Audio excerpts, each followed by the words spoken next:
If your MP is corrupt, you will be able to sack them. David Cameron, the Conservative leader, is with us this morning. Good morning to you. Good morning. So, are you going to stop MPs who've abused the expenses system from standing as Conservatives as at the next election? Yes. The stories today are the most lurid yet. Douglas Hogg included in his claim the cost of clearing the moat around his country estate and piano tuning, though he says it's not that straightforward. There have been claims that put in a claim for a moat being... That is not correct. Is that correct? That is not correct. What I did with the Fees Office, in the interest of complete transparency, was to send them every year a complete schedule of all the expenses that I incurred on the house. Michael Ancram claimed more than £14,000 a year for gardening, cleaning his pool and a cottage in his grounds. If I made a mistake about a swimming pool bill for £95 and I will repay that, and that was a genuine mistake. Otherwise they were all for maintenance of that particular second-home property, and I made it clear in the Telegraph what my position is. Thank you very much. David Davis spent £10,000 on home renovations and furnishings, including a £5,700 portico at his Yorkshire home. Michael Spicer, £5,650 for his garden, hanging a chandelier and a helipad, a joke he said. And David Heathcote Amory, £380 worth of horse manure. It is criminality, pure and simple, and there is absolutely no excuse for it. That was common or garden law breaking. Law breaking has to be punished. And I think one of the heartening things we're seeing now is because the courts have been sitting around the clock, we're actually seeing a much tighter timetable between getting your collar felt by a police officer, going to a police cell, appearing in front of a court, and then being sent to prison. And I hope one of the learnings of the last few days is if we can have that sort of speedy justice, as it were, at this time, why can't we have speedy justice all of the time? But yes, I was claiming a large amount.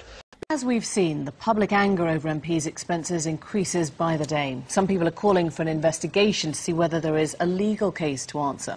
This morning, the campaign group, the Taxpayers Alliance, said it wanted a police investigation. Well, I'm joined now by John Cooper, who's a leading criminal barrister. John Cooper, thanks very much for joining us. The Taxpayers Alliance thinks it does have a legal case. Does it? It may have. I can't comment on any individual cases, obviously, but the general principle of what we've been hearing here is that there may well be, particularly under the Fraud Act 2006, which seems to bite on much of the information we've been hearing over the past few days. I mean, the MPs have repeatedly said that they were following a rule book. Does a rule book constitute a law? A rule book isn't a panacea against prosecution.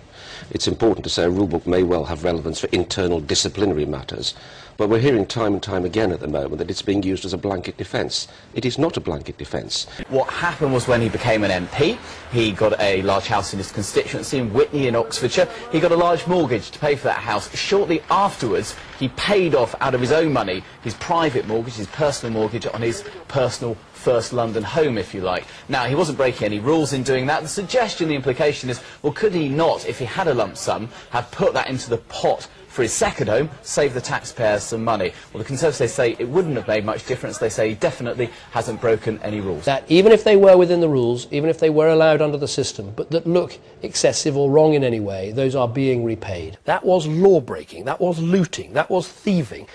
Yeah, these high-frequency trading and this £300 million project, I mean, high-frequency trading is looting, okay? Now, this is what I don't understand about David Cameron in the UK.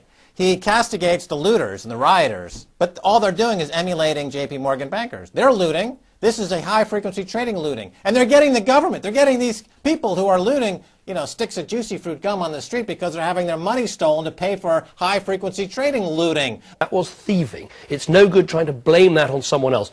All irresponsibility should be punished. There are MPs in prison, and a damn good thing too, excuse my language. But most of them were allowed to pay back what they had taken wrongly, whereas those these that broke people the law are being thrown into jail for what they did.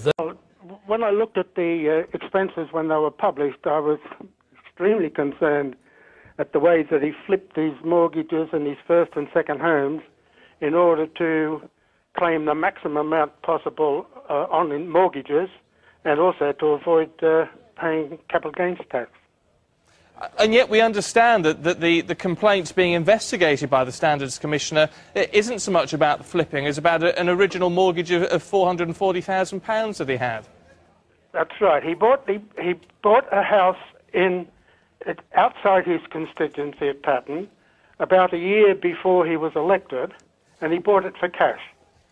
And then he took a mortgage on it 2 years later, after he was elected, and he just went on from there. He first called it his main home, then he called it his second home, and he's just a prime example of the way some politicians have been bending the rules to get the most benefit. I am determined, the government is determined, that justice will be done and these people will see the consequences of their actions. And I have this very clear message to those people who are responsible for this wrongdoing and criminality. You will feel the full force of the law. And if you are old enough to commit these crimes, you are old enough to face the punishments.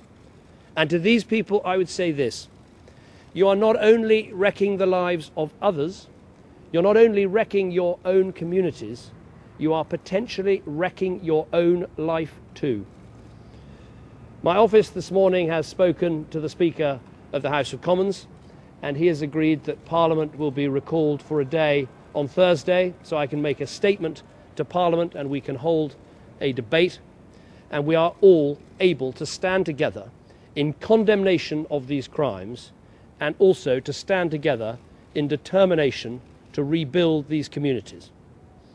Now, if you'll excuse me, there is important work to be done. That decision, there's no new information in what's come out today. I've always been very clear about what I've claimed for and when I claimed for it and all the rest of it.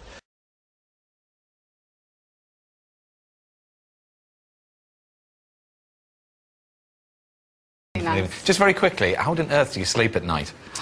I've always been able to sleep okay, actually. Oh, yeah. I find if you work hard during the day, try and get your stuff done, and then I try and put it behind you, because at the end of the day, if you're exhausted, you'll make rotten decisions. Yeah. So you've got to get a good night's sleep. Well, on that note... If your MP is corrupt, you will be able to sack them.